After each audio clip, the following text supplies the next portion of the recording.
Olá, irmãs! Vamos aqui dar continuidade ao nosso estudo do capítulo 1 do livro Feminilidade Bíblica. O tema do capítulo é Uma Feminilidade Distorcida.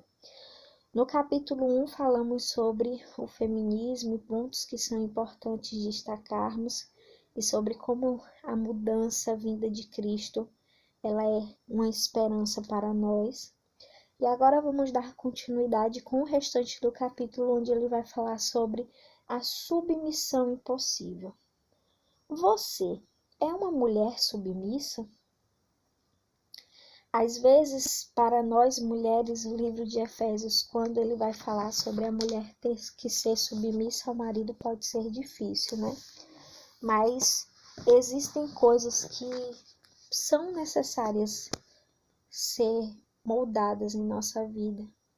E a submissão, ela pode ser uma dessas, na minha vida ou na sua. A autora vai destacar algumas falas que eu acho muito importante ler aqui junto com as irmãs. Submissão. Certamente esse era um conceito antigo que ninguém praticava. De forma nenhuma neste mundo de Deus eu aceitaria que as mulheres inferiores e que devem viver como cidadãos de segunda classe em relação aos homens. Essa passagem estava simplesmente errada. Todas as minhas ofensivas feministas se erguem em objeção, mas eu continuei indo à igreja. Foi quando comecei a ouvir meu pastor e outras pessoas falando de outro conceito estranho, liderança servil. A expressão esquisita desse conceito precisava de uma explicação. Mais uma vez fui atada para Efésios capítulo 5.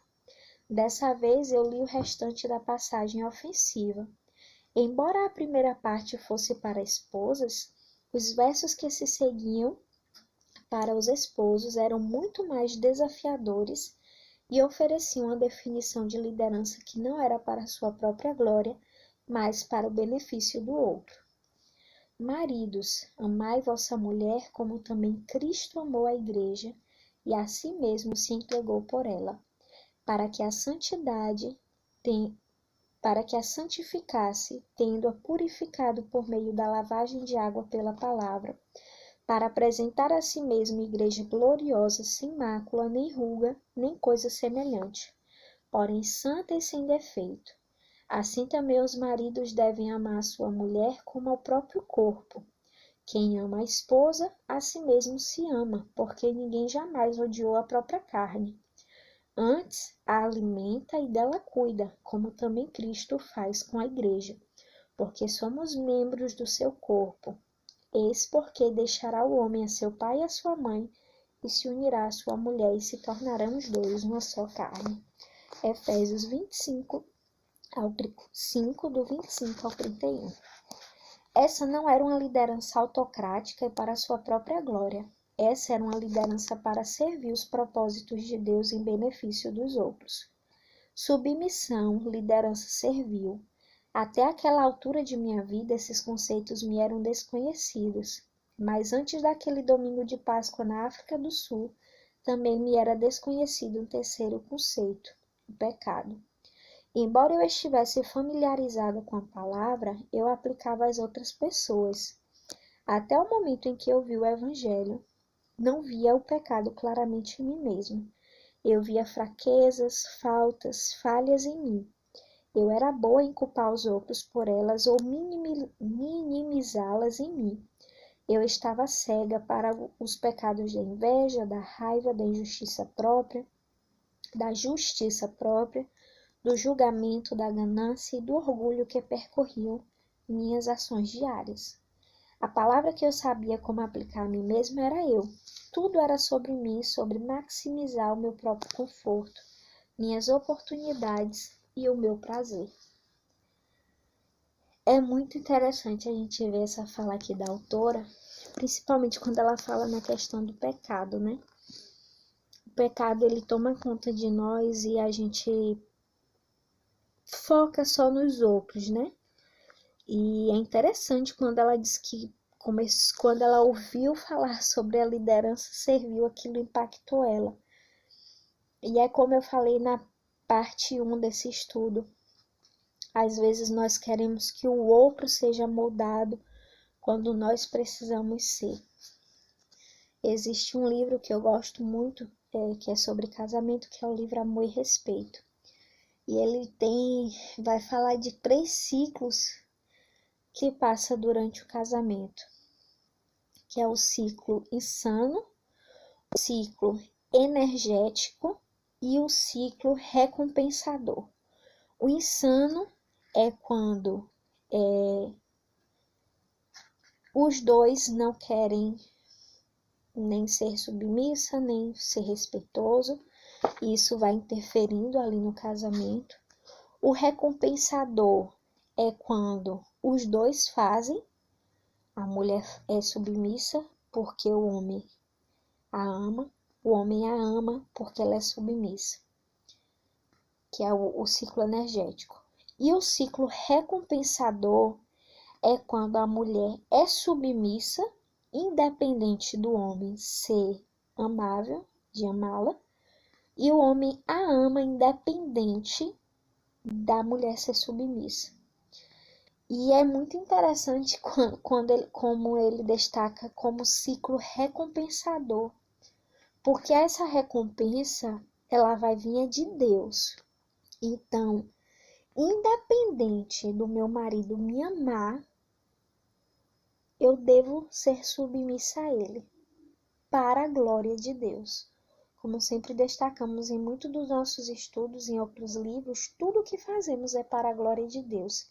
Então, independente do nosso marido nos amar, nós devemos ser submissos e pedir a Deus que o molde. Eu li também o livro A Esposa que Ora, e é um livro muito bom quando ela diz assim que ela ora por tal assunto, ora por tal assunto, e ela entrega nas mãos de Deus, ela descansa em Deus. Então, se o nosso marido não nos ama como Cristo amou a igreja, se ele não se sacrifica por nós, nós devemos entregar nas mãos de Deus e pedir que Deus o molde, porque nós não podemos fazer isso com as nossas próprias forças. Só Deus pode moldar. Então, a nossa oração tem que ser essa. Temos que orar pedindo a Deus que molde o nosso marido e o faça parecido com ele. Aqui na parte final, ela vai falar sobre que Deus requer de nós mulheres a sabedoria, que precisamos ser sábias. E aqui eu destaquei uma fala que diz assim: vencer significa viver uma vida que glorifique a Deus. Vencer era crescer em humildade. Vencer era confiar em Deus e servir aos outros. Vencer era cultivar o fruto do Espírito: amor, alegria, paz, longanimidade, benignidade, bondade, fidelidade, mansidão e domínio próprio. Vencer é a semelhança de Cristo. Então, quando entregamos nas mãos de Deus, pedimos sabedoria, vamos crescer, vamos vencer e sermos a cada dia parecidas com Cristo. Quando você se dá conta de que o homem tem subjugado mulheres por milhares de anos, você pode apenas se perguntar por que levou tanto tempo para que o movimento feminista se formasse.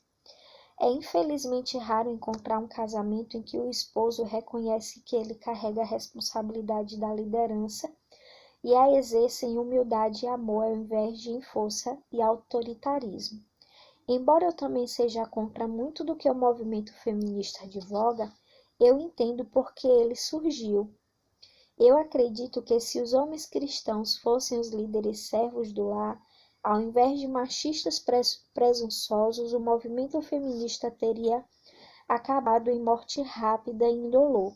Se os homens tivessem buscado maneiras de ter os dons e talentos de suas esposas desenvolvidos e utilizados, ao invés de tomar uma bela pessoa e se tornar em pouco mais que uma escrava pessoal, se os homens não tivessem distorcido a doutrina de liderança, nós não teríamos problemas atuais entre homens e mulheres em nossa sociedade.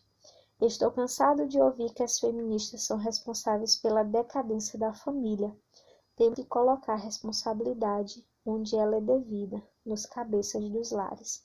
Aqui a fala do pastor teólogo que eu falei lá na parte 1 do estudo, né? Que eu não tinha destacado, mas eu destaquei. E é uma fala muito importante. Às vezes nós queremos colocar a culpa no outro, quando a responsabilidade é toda nossa. Para finalizar o nosso estudo do capítulo 1, eu destaquei o penúltimo capítulo do livro, que ela diz assim: a feminilidade bíblica não é um molde de tamanho único, não tem a ver com certo modo de se vestir, filmes, chás, vozes quietas e estampas floridas, ou qualquer estereotipo que você esteja imaginando agora. Viver de acordo com os princípios bíblicos hoje requer que as mulheres sejam ousadas o suficiente para permanecer firmes contra filosofias e fortalezas que buscam destruir a palavra de Deus e sua autoridade. Então, irmãs, que possamos dia após dia sermos mulheres femininas que buscam viver de acordo com as Escrituras, que buscam glorificar a Deus através de suas vidas e que não permitam que o feminismo adentre a sua mente e o seu coração. Que Deus nos ajude a sermos mulheres femininas que o glorifique e exalte o seu santo nome. Vamos orar? Pai, obrigado, Senhor, por mais uma oportunidade de estudarmos a Tua palavra, a palavra que foi inspirada por Ti. Continua abençoando essas irmãs que têm produzido conteúdos riquíssimos que edificam nossas vidas e nos ajuda, Senhor, a cada dia nos dedicarmos a sermos parecidas contigo. É em nome de Jesus que eu te peço e te agradeço com perdão de nossas culpas e pecados. Amém. Deus abençoe a todas.